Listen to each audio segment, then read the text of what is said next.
தவக்காலம் 90 ஆம் நாள் ஜெபம். அன்பும் அருளும் நிறைந்த பரலோக தந்தையே, இந்த தவக்காலத்தின் 9ஆம் நாளில் உம்முடைய சந்நிதியில் அமைதியுடன் நிற்கிறேன். இன்று என் இதயத்தை உமக்குத் திறந்து கொடுக்கிறேன். என் எண்ணங்களிலும் செயல்களிலும் உமக்கு விரோதமாக நடந்த எல்லா பாவங்களையும் மன்னித்து என்னை புதுப்பித்துக் கொள்ளும் கிருபையை அருளும். கர்த்தராகிய இயேசுவே, நீர் தாழ்மையும் தியாகமும் நிறைந்த வாழ்க்கையை வாழ்ந்தீர். அந்த வழியை நான் பின்பற்ற உதவி செய்யும். என் அகந்தையை அகற்றி தாழ்மையான மனதை எனக்குள் வளரச் செய்க. பிறரை குற்றம் பார்க்கும் பழக்கத்தை நீக்கி அன்போடும் பொறுமையோடும் நடக்கச் செய்க. ஆண்டவரே, என் மனதிலிருக்கும் கவலைகளையும் பயங்களையும் உம்மிடம் ஒப்படைக்கிறேன். என்னைச் சுமக்கும் சுமைகளை நீர் இலகுவாக்கி உம்முடைய சமாதானத்தை என் உள்ளத்தில் நிரப்பும்.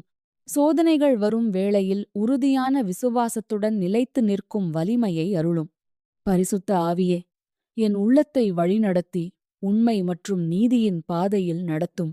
நல்லதை செய்யும் ஆர்வத்தையும் தீமையை விட்டு விலகும் மனதையும் அளிக்கவும்.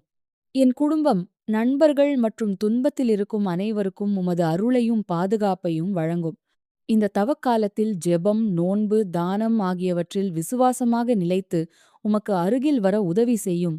என் இதயத்தை மாற்றி அன்பும் கருணையும் நிறைந்த புதிய வாழ்க்கையை வாழச் செய்க. இயேசுவின் திருப்பெயரில் இந்த ஜெபத்தை சமர்ப்பிக்கிறேன். ஆமென்.